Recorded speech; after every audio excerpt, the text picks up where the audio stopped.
Consider the following statement regarding the project zero. Project zero से जो अभी news में था उससे रिलेटेड आपको यहाँ पे 3 स्टेटमेंट्स दिए हुए हैं। इन तीनों में से सही बताना है कि सही क्या है। It is a comprehensive anti corruption initiative launched by the government of Karnataka. यह कर्नाटक सरकार द्वारा शुरू किया गया एक व्यापक भ्रष्टाचार विरोधी पहल है।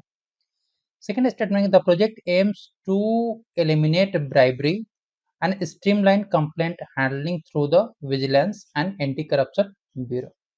इस परियोजना का उद्देश्य सतर्कता और भ्रष्टाचार विरोधी ब्यूरो के माध्यम से रिश्वतखोरी को खत्म करना और शिकायत निवारण को सुव्यवस्थित करना। थर्ड स्टेटमेंट है यहाँ पे, it leverage technology to expedite investigation process and ensure transparent governance. यह जांच प्रक्रिया में तेजी लाने और पारदर्शी शासन सुनिश्चित करने के लिए प्रौद्योगिकी का लाभ उठाता है। तो यहाँ पर 3 कथन दिए हुए हैं, 3 स्टेटमेंट से सही बताना है कौन सा तीनों में से, first and second, second third, first third या तीनों। बताइए आंसर क्या होगा। तो जो प्रोजेक्ट जीरो की बात कर रहे हैं यहाँ पे, तो प्रोजेक्ट जीरो एक comprehensive anti corruption initiative launch किया गया है बाय द गवर्नमेंट ऑफ, यहाँ पर कर्नाटका नहीं, यहाँ पे होगा केरला के द्वारा, केरला गवर्नमेंट के द्वारा किया गया है। इसलिए फर्स्ट स्टेटमेंट आपका गलत होता है। The project aim to eliminate bribery and streamline complaint handling through a vigilance and anti corruption bureau, ये स्टेटमेंट सही है। थर्ड है, it leverage technology to expedite investigation process को एक्सपेडाइट करना, सुगम बनाना एंड इंश्योर ट्रांसपेरेंट गवर्नेंस, ये भी सही है। तो सेकेंड एंड थर्ड आपका सही है और फर्स्ट रॉन्ग है। आंसर क्या हो जाएगा, यहाँ पे आंसर आपका हो गया B, second and third. Explanation के लिए आप यहाँ पे देख सकते हो, डिटेल एक्सप्लेनेशन दिया हुआ है। Correct answer second and third है। फर्स्ट स्टेटमेंट रॉन्ग है क्योंकि प्रोजेक्ट जो जीरो है initiative launched by the Kerala government के द्वारा किया गया, न कि कर्नाटका के द्वारा। सेकेंड स्टेटमेंट सही है एंड थर्ड स्टेटमेंट भी आपका सही है। With reference to the museum of medical archives, ये न्यूज में था recently in news, consider the following statement. It is the first ever medical museum to be established in India. यह भारत में स्थापित होने वाला अब तक का पहला मेडिकल संग्रहालय है। It is located in Ulloor, Thiruvananthapuram and is recognised as India's first private medical museum. यह तिरुवनंतपुरम के उल्लूर में स्थित है और इसे भारत के पहले निजी मेडिकल संग्रहालय के रूप में मान्यता प्राप्त है। The museum primarily focuses on the preservation of clinical drugs and modern surgical robots. यह संग्रहालय मुख्य रूप से नैदानिक दवाओं, क्लिनिकल ड्रग्स और आधुनिक सर्जिकल रोबोटों के संरक्षण पर केंद्रित है। तो यहाँ पे 3 स्टेटमेंट्स दिए हुए हैं, सही बताना है क्या है, first and second, second only, first third और तीनों सही है। तो आंसर क्या होगा, आंसर यहाँ पे सिर्फ 2 सही है, फर्स्ट और थर्ड आपका रॉन्ग है। आंसर क्या हो गया, answer B.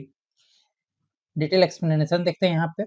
First statement wrong क्यों है, इंडिया फर्स्ट, एक क्या है, इंडिया का फर्स्ट मेडिकल म्यूजियम है, ना कि first medical museum in India, private medical museum है, ठीक है, ना कि फर्स्ट मेडिकल म्यूजियम है। Several government run medical museum like those in various GMC already exist. Second statement सही है। The museum of medical archive इनोग्रेट हुआ था 25 मई 2026 को उल्लूर तिरुवनंतपुरम में, और ये officially recognised as the first private medical museum in both Kerala और इंडिया दोनों में। थर्ड स्टेटमेंट रॉन्ग है क्योंकि medical museum is defined as a space that preserve teaching aid anatomical specimen, model, charts and archival material related to the medical education, ठीक है। This specific museum founded by A Sivaraman के द्वारा इसका founded किया गया है and showcase handcrafted and anatomical model and embryological display rather than clinical drug और robots. Consider the following statement regarding the national AI summit on water, 2026 से related है यहाँ पे। फर्स्ट स्टेटमेंट है कि it is India first national level summit dedicated exclusively to the convergence of artificial intelligence and water sector. यह विशेष रूप से आर्टिफिशियल इंटेलिजेंस और जल क्षेत्र के संगम के लिए समर्पित भारत का पहला राष्ट्रीय स्तर का शिखर सम्मेलन है, national AI summit on water. The summit was hosted by the Ministry of Jal Shakti in New Delhi to discuss the national water policy. राष्ट्रीय जल नीति पर चर्चा करने के लिए जल शक्ति मंत्रालय द्वारा नई दिल्ली में इस शिखर सम्मेलन की मेजबानी की गई थी। थर्ड स्टेटमेंट है यहाँ पे, की focus of the summit is the use of digital twins, for water loss management and urban infrastructure. शिखर सम्मेलन का एक मुख्य केंद्र जल हानि और प्रबंधन और शहरी बुनियादी ढांचे के लिए डिजिटल ट्विन्स का उपयोग है। सही बताना है सही क्या है, first and second, second third, first third और तीनों। सो आंसर क्या होगा, आंसर है यहाँ पे सी, फर्स्ट एंड थर्ड। एक्सप्लेनेशन देखते हैं यहाँ पे, फर्स्ट आपका सही है। The event officially titled national AI summit on water 2026 is Indeed India's first national platform focuses on AI in the water sector. Second statement wrong है क्योंकि it is a national summit hosted by the Bangalore water supply and sewerage board के द्वारा इसको host किया गया था इन बैंगलोर, ना कि मिनिस्ट्री ऑफ जल शक्ति के द्वारा नई दिल्ली में। थर्ड स्टेटमेंट सही है कि the summit core theme including AI enabled smart operations, digital twins, water loss management and cyber security for the urban utilities. तो शिखर सम्मेलन के मुख्य विषयों में से एआई सक्षम स्मार्ट संचालन, डिजिटल ट्विन्स, जल हानि प्रबंधन और शहरी उपयोगिता के लिए साइबर सुरक्षा शामिल है। ठीक है, consider the following statement regarding the recent memorandum of MOU between the ministry of जल शक्ति और इसरो के बीच में एक एमओयू साइन हुआ है, उससे रिलेटेड यहाँ पे तीन स्टेटमेंट्स दिए हुए, सही बताना है। The MOU focuses on enhancing the use of satellite technology and space based application for water resources management in India. इस समझौता ज्ञापन का मुख्य उद्देश्य भारत में जल संसाधन प्रबंधन के लिए उपग्रह तकनीक और अंतरिक्ष आधारित अनुप्रयोगों के उपयोग को बढ़ावा है। ISRO established in 1969 function as an autonomous body directly under the Ministry of Science and Technology. 1969 में स्थापित इसरो सीधे विज्ञान और प्रौद्योगिकी मंत्रालय के तहत एक स्वायत्त निकाय के रूप में कार्य करता है। Remote sensing satellites are primarily used in India for the mapping of water bodies and the assessment of drought conditions. Bharat में रिमोट सेंसिंग उपग्रहों का उपयोग मुख्य रूप से जल निकायों का मानचित्रण और सूखे की स्थिति के आकलन के लिए किया जाता है। तो तीनों कथन में से आपको बताना है सही कौन सा है, first only, first third, second third या तीनों। सो आंसर यहाँ पे कि फर्स्ट एंड थर्ड आपका सही है। एक्सप्लेनेशन देखते हैं यहाँ पे, फर्स्ट करेक्ट है क्योंकि मिनिस्ट्री ऑफ जल शक्ति एंड इसरो के बीच में एमओयू साइन हुआ है to leverage the space technology for managing India water resources को मैनेज करने के लिए। सेकेंड स्टेटमेंट गलत है क्योंकि इसरो इंडीड एस्टेब्लिश 1969, ये तो है, और ये वर्किंग करता है under the department of space, DOS के अंदर ये काम करता है, ना कि ministry of science and technology के, इसलिए सेकेंड स्टेटमेंट गलत है। थर्ड सही है क्योंकि इंडिया का जो रिमोट सेंसिंग सैटेलाइट है आईआरएस सीरीज का extremely used for hydrological application including mapping surface water, monitoring floods and tracking drought. Next, with reference to the recent regulatory measures बात करें तो सोशल मीडिया इन मलेशिया में consider the following. ठीक है, तो Malaysia में social media के हालिया नियामक उपायों के संदर्भ में आपको तीन स्टेटमेंट्स दिए हुए, सही बताना है क्या है। Malaysia has officially banned the ownership of social media accounts for all children below 18 years of age. Malaysia ने आधिकारिक तौर पर 18 वर्ष से कम आयु के सभी बच्चों के लिए सोशल मीडिया अकाउंट पर प्रतिबंध लगा दिया है। The new rules specifically apply to the platform that have at least 8 million registered users in Malaysia. नए नियम विशेष रूप से उन प्लेटफॉर्मों पर लागू किया गया जिनके मलेशिया में कम से कम 8 मिलियन 80 लाख पंजीकृत उपयोग करता है। Under the online safety act 2025 platform are required to implement age verification system linked to the government records like a national identity card. Online सुरक्षा अधिनियम 2025 के तहत प्लेटफॉर्मों को राष्ट्रीय पहचान पत्र जैसे सरकारी रिकॉर्ड से जुड़े आयु सत्यापन एज वेरिफिकेशन सिस्टम लागू करना आवश्यक है। सही बताना है यहाँ पे कौन सा है, first second, second third, third या तीनों। सो आंसर है यहाँ पे कि सेकेंड एंड थर्ड स्टेटमेंट आपका सही है।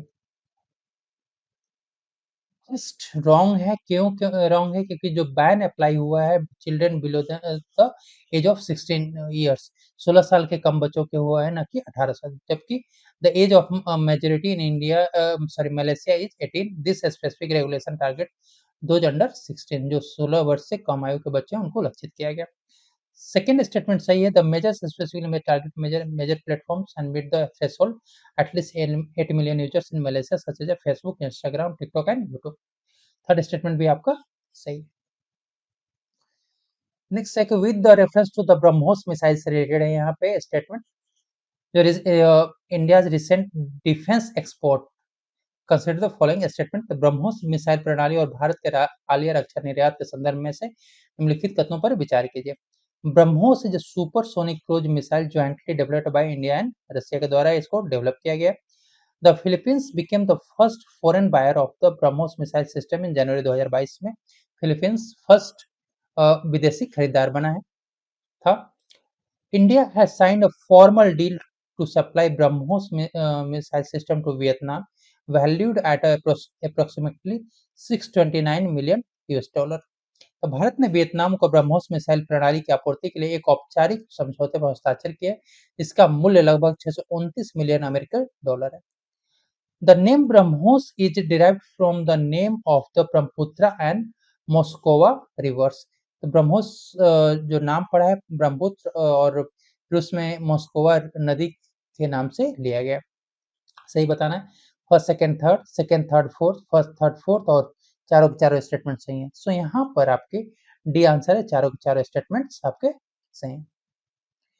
आप एक्सप्लेनेशन यहाँ पे देख सकते हो, चारों चारों स्टेटमेंट्स यहाँ पे सही हैं। Consider the following statement regarding the state of India's digital economy report 2026 से रिलेटेड है। यहाँ पे India has secure fourth position globally in the terms of artificial intelligence performance. तो भारत जो आर्टिफिशियल इंटेलिजेंस प्रदर्शन में चौथा, वैश्विक लेवल पे चौथा स्थान हासिल किया है। In the digital economy ranking India position decline from fifth in 2025 to eighth in 2026। तो डिजिटल अर्थव्यवस्था रैंकिंग में भारत की जो स्थिति 2025 में 5वें स्थान से गिर करके 2026 में 8वें स्थान पर आ गई है। AI performance India is position behind the United states, China and Singapore. तो एआई प्रदर्शन में भारत अमेरिका, चीन और सिंगापुर से पीछे है। तो तीनों स्टेटमेंट्स में से सही बताना है कौन सा है, first second, second third, first third या तीनों। सो आंसर है यहाँ पे कि सी, फर्स्ट एंड थर्ड स्टेटमेंट आपका सही है। एक्सप्लेनेशन देखेंगे तो फर्स्ट स्टेटमेंट है यहाँ पे कि according to the report India is the rank fourth globally in the AI performance में इंडिया का चौथा स्थान है। सेकंड रॉन्ग है क्योंकि रिपोर्ट स्टेट करता है कि India improve in position in the digital economy ranking में, मूविंग फ्रॉम द एट थी ना, 2025 में एट था और 2026 में 5वां रैंक पे मूव किया है। ठीक है। थर्ड स्टेटमेंट आपका सही है। India stand behind the America, China और सिंगापुर के बाद इंडिया का फोर्थ रैंक है in AI performance, making the top 3 ahead of India. Consider the following statement regarding the NFHS 6 से related data है for Meghalaya. Child stunting in Meghalaya for the children under 5 years have seen a decline of nearly 10% points compared to the NFHS 5. Meghalaya में 5 वर्ष के कम उम्र बच्चों में नाटापन stunting NFHS 5 की तुलना में लगभग 10% अंकों की गिरावट देखी गई है। Current child stunting rate in Meghalaya is lower than the national average recorded in NFHS 6. Meghalaya में वर्तमान बाल नाटापन दर जो NFHS 6 में दर्ज राष्ट्रीय औसत से कम है। Mission thousand days is a central government scheme implemented across all northeastern states to tackle malnutrition को टैकल करने के लिए। तो मिशन 1000 डेज कुपोषण से निपटने के लिए सभी उत्तर पूर्वी राज्यों में लागू केंद्र सरकार की एक योजना है। सही बताना है क्या है, तो first only, first and second, second third और first second third. So answer है यहाँ पे ए, सिर्फ फर्स्ट आपका सही है। एक्सप्लेनेशन देखते हैं यहाँ पे, तो स्टेटमेंट फर्स्ट आपका करेक्ट है क्योंकि अकॉर्डिंग टू एनएफएचएस 6 2023-24 में जो चाइल्ड स्टंटिंग मेघालय में है 46.5% एनएफसीएस 5 में था, जो था अभी एनएफसीएस 6 में 36.8 हो गया। This represent significant drop of 9.7% का ड्रॉप हुआ। सेकंड स्टेटमेंट गलत है, क्योंकि stunting has a decline in Meghalaya to 36.8% and it is still higher than the national average, जो आपका 29 नेशनल एवरेज 29.3% है। थर्ड स्टेटमेंट इनकरेक्ट है, कि क्योंकि mission 1000 day state specific initiative है मेघालय का, ना कि सेंट्रल गवर्नमेंट के स्कीम है for all north eastern states के लिए, और इस specific focus on the critical window of the maternal child nutrition के फोकस है from the pregnancy to the child second birth. Next question है, consider the following statement regarding the Ullas programme and literacy in India. Ullas का मतलब understanding of life long learning for the all in society initiative launched for the promote adult literacy and foundational numeracy. तो उल्लास समाज में सभी के लिए आजीवन सीखने की समझ, पहल की शुरुआत वयस्क साक्षरता और बुनियादी संख्यात्मक को बढ़ावा देने के लिए की गई थी। According to the Ministry of Education, benchmark state is declared fully literate if it is achieve a literacy rate of 95% or above। तो शिक्षा मंत्रालय के मापदंडों के अनुसार यदि कोई राज्य 95% या उससे अधिक की साक्षरता दर प्राप्त कर लेता है, तो उसे पूर्ण साक्षर घोषित कर दिया जाता है। May 2026, Sikkim become the first state or union territory in India to become recognized as a fully literate under this program। तो मई 2026 में सिक्किम इस कार्यक्रम के तहत पूर्ण रूप से साक्षर मान्यता प्राप्त करने वाला भारत का पहला राज्य और केंद्र शासित प्रदेश बन गया है। सो आंसर आपको बताना है कि तीनों में से सही कौन सा है, तो first second, second third, first third या तीनों। सो आंसर यहाँ पे कि ए आंसर है, फर्स्ट एंड सेकंड स्टेटमेंट आपका सही है। थर्ड रॉन्ग है, क्यों रॉन्ग है, क्योंकि सिक्किम इधर recognise as the fifth fully literate state under this program। it joined other such as Mizoram, Goa, Tripura, Himachal Pradesh और लद्दाख। ठीक है, तो सिक्किम इस कार्यक्रम के तहत भारत का पांचवा पूर्ण साक्षर राज्य केंद्र बन जाए, और यह मिजोरम, गोवा, त्रिपुरा, हिमाचल और लद्दाख जैसे अन्य राज्यों की सूची में शामिल हुआ है, ये पहला नहीं है। क्लियर है? ठीक है, चलिए बाकी डिटेल यहाँ पे आप देख सकते हो। Consider the following statement regarding the GST से related है, GST in India। Supreme Court of India recently upheld a retrospective levy of 28% GST on online gaming companies. तो भारत के सर्वोच्च न्यायालय हाल ही में ऑनलाइन गेमिंग कंपनियों पर 28% जीएसटी को पिछली तारीख से बरकरार रखा है। Article 246 A of the Indian constitution grant exclusively power only to the parliament to make a law with respect of the GST. भारत का अनुसंधान 246 ए केवल संसद को जीएसटी के संबंध में कानून बनाने की शक्ति प्रदान करता है। GST is a indirect tax that came into force in India on 1 जुलाई 2017। तो जीएसटी एक अप्रत्यक्ष कर है जो 1 जुलाई 2017 को भारत में लागू हुआ था। सही बताना है क्या है, first and second, first and third, third और या तीनों। सो आंसर है यहाँ पे बी, फर्स्ट एंड थर्ड आपका सही है। एक्सप्लेनेशन देखते हैं यहाँ पे कि फर्स्ट स्टेटमेंट करेक्ट, क्योंकि supreme court of India upheld the government decision to impose 28% GST on online gaming, including the retrospective application of this levy। Second statement incorrect है, क्योंकि 246 ए गिव्स बोथ पार्लियामेंट और state legislature दोनों को अधिकार देता है power to make law with respect to goods and service tax। It is a unique provision that allows simultaneous jurisdiction। Third statement सही है, क्योंकि GST is a comprehensive indirect tax levied on the supply of goods and services, और ये officially announce हुआ था 1 जुलाई 2017 को, that replacing multiple central and state taxes।